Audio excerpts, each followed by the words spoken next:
Welcome to Korean Cinema Channel. Today I would like to send you the following news. After finishing Zhao's Zhendong and Zhuo Yi's latest drama She's Not Obedient, I couldn't help but seriously question how this show made it past the censorship board. The level of boldness and suggestive content is truly off the charts. One has to wonder, did someone open the back door for this drama to pass, or did the director personally step in and give himself the green light? From intimate scenes that flirt with boundaries to dialogues laced with innuendo, the show pushes the envelope far beyond what's typically allowed on mainstream platforms. It's not just a matter of artistic freedom, this borders on defiance of the very standards usually enforced so strictly. Watching it unfold feels like witnessing an unspoken dare to the system, yet perhaps that's part of its genius. It's bold. It's unapologetic. It's disruptive in the best way possible. It plays with taboos and challenges norms, and the fact that it somehow passed through official review untouched is almost as gripping as the plot itself.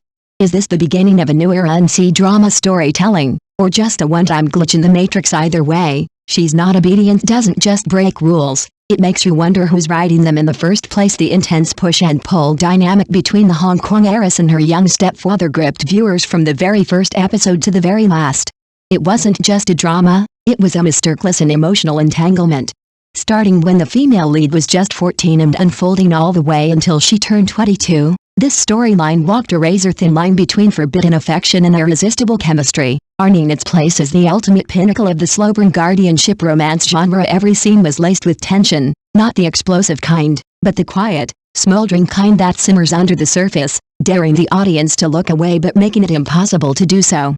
The male lead's restrained demeanor clashed exquisitely with the girl's growing awareness of her feelings, creating a dynamic that was both emotionally complex and dangerously addictive. The show didn't rely on shock value, it thrived on subtle glances, lingering silences, and the kind of closeness that teeters between inappropriate and undeniable.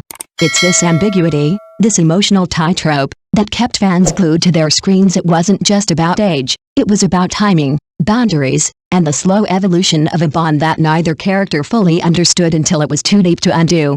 Call it controversial or call it brilliant, but one thing's certain, this drama redefined what it means to grow into love, and set a new bar for the genre while doing so. If there's one thing that truly sets this drama apart, it's Zhao Gongzi's kiss scenes, textbook-level perfection. That now iconic Adam's apple kiss wasn't just a kiss, it was performance art.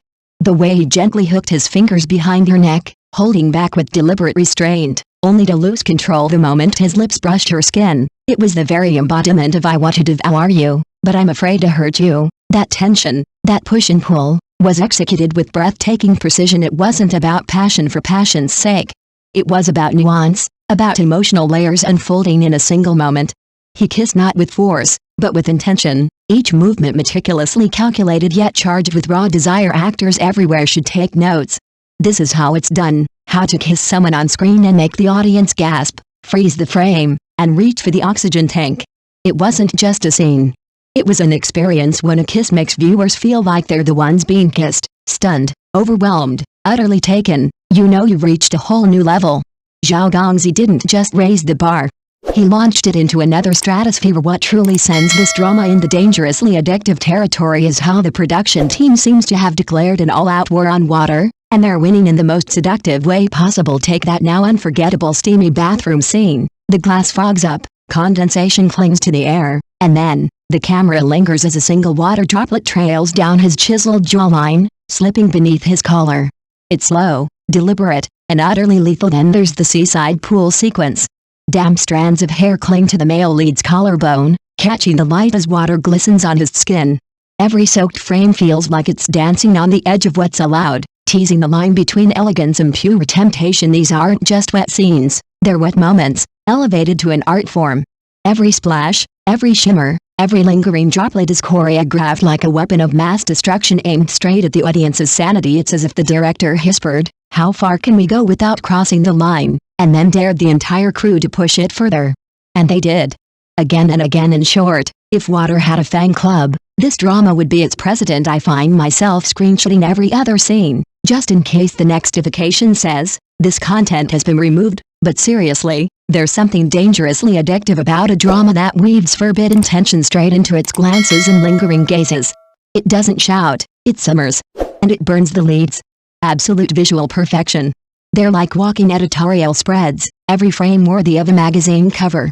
Even their bickering feels cinematic, down to the trembling of their lashes mid-argument.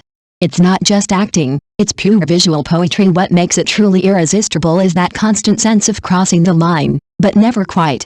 That delicious almost. The drama doesn't just flirt with taboo, it dances right on the edge, making you feel like watching one more scene might be a crime, but you can't look away for anyone who loves mature, high-stakes emotional entanglement. Run, don't walk. This is grown-up angst at its finest, the kind of series where every extra episode feels like borrowed time. Because let's face it, dramas that toe the line is hard. One more scene could tip it over, so yes, screenshot away. Savor every moment. With content this bold, every minute feels like a gift. Thank you for watching my channel. See you in the next videos. Thanks.